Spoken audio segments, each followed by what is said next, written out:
আসসালামু আলাইকুম প্রিয় শিক্ষার্থীবৃন্দ, তোমাদের সকলকেই আজকের ক্লাসে স্বাগতম জানাচ্ছি।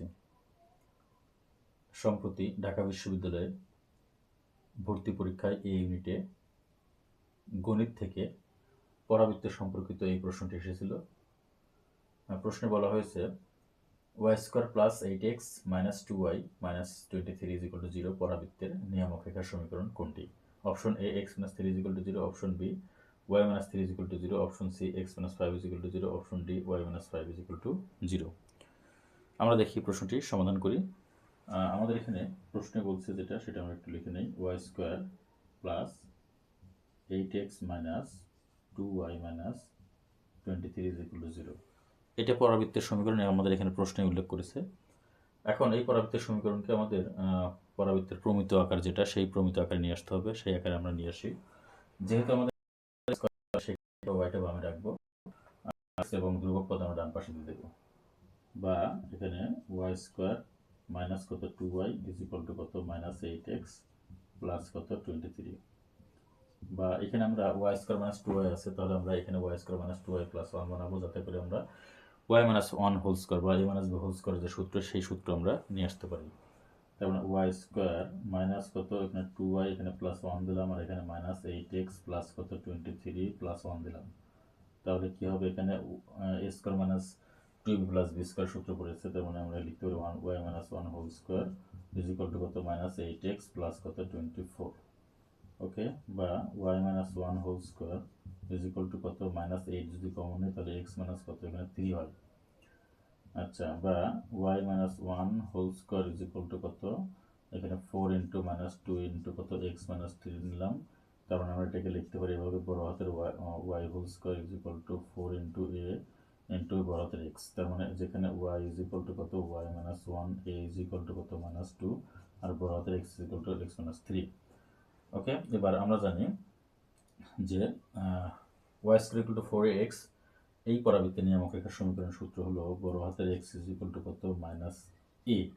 তাহলে বা আমরা কি লিখতে পারি, এখানে এক্স এর ভ্যালু কত, এখানে বড় হাতের এক্স ভ্যালু কত x minus 3 is equal two minus এর ভ্যালু কত মাইনাস 2, তার মানে কি একেবারে আমরা প্লাস 2 বসিয়ে দিলাম, প্লাস 2, তার মানে কি লিখতে পারি এক্স মাইনাস কত 3 মাইনাস কত 2 is equal two 0, x minus কত 5 ইজ ইকুয়াল টু 0, বা x minus 5 is equal two 0 আমাদের এখানে উত্তর কোনটি, এই সি নম্বর উত্তর।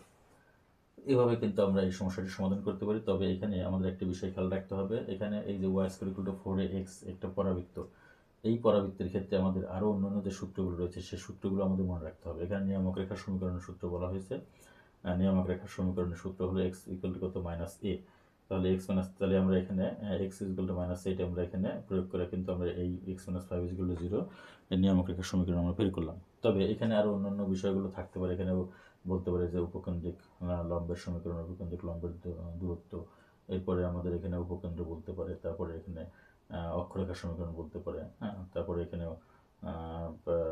নিয়ামক রেখার পাদবিন্দু বলতে পারে, এরকম আমাদের আরও অন্যান্য প্রশ্নগুলো বলতে পারে। তবে এই ক্ষেত্রে আমাদের মাথায় রাখতে হবে যে এই Y square equal to 4x এই পরাবৃত্তের শুধু একটা সূত্র জানলেই হবে না, আমাদের এখানে অনেকগুলো রয়েছে। এখানে আমাদের অনেকগুলো সূত্র বলতে আমি এক পাশ থেকে বলছি, যদি বলে এরকম যে উপকেন্দ্র, উপকেন্দ্র কত হবে, আচ্ছা, তারপরে আমাদের যদি এখানে বলে যে উপকেন্দ্রিক লম্বের দৈর্ঘ্য কত, উপকেন্দ্রিক লম্বের প্রান্তবিন্দু কী হবে, তারপর শীর্ষ কত হবে, হ্যাঁ, তারপরে অক্ষরেখার সমীকরণ কী হবে, তারপর নিয়ামক রেখার পাদবিন্দু কেমন হবে। তো এই যে প্রশ্নগুলো, এই প্রশ্নগুলোর ক্ষেত্রে আমাদের এই সূত্রগুলো কিন্তু মনে রাখতে হবে। এই সূত্রগুলো মনে রাখলেই কিন্তু আমরা এই উত্তরগুলো আমরা করতে পারবো। এখানে আমাদের শুধু চাওয়া হয়েছে কত পরাবৃত্তের নিয়ামক রেখার সমীকরণ, তাহলে পরাবৃত্তের নিয়ামক রেখার সমীকরণ কত x minus 5 is equal two 0। আচ্ছা, এখন এইখানে এই সমীকরণটি না দিয়ে এখানে আরও অন্য কোনো সমীকরণ দিতে পারতো, হ্যাঁ, তো সেক্ষেত্রে আমরা কিন্তু এই নিয়ম ফলো করে যদি করি তাহলে আমরা ওই প্রশ্নের উত্তর আমরা তৈরি করতে পারবো। এই জন্য আমি বলি যে আমরা যখন যে অঙ্কটি আমরা করব তখন সেই অঙ্কটি অনেক সুন্দরভাবে পুঙ্খানুপুঙ্খরূপে বিশ্লেষণ করে আমরা করার চেষ্টা করব, যাতে করে ওই রকম অঙ্কের মতো করে যদি আর 2-4টা অঙ্ক দেয় তাহলে সেক্ষেত্রে আমরা যেন সঠিকভাবে সেই অঙ্কটা করতে পারি। এইগুলো আমাদের হিসাব। ওকে, এখানে শেষ করছি। আল্লাহ হাফিজ।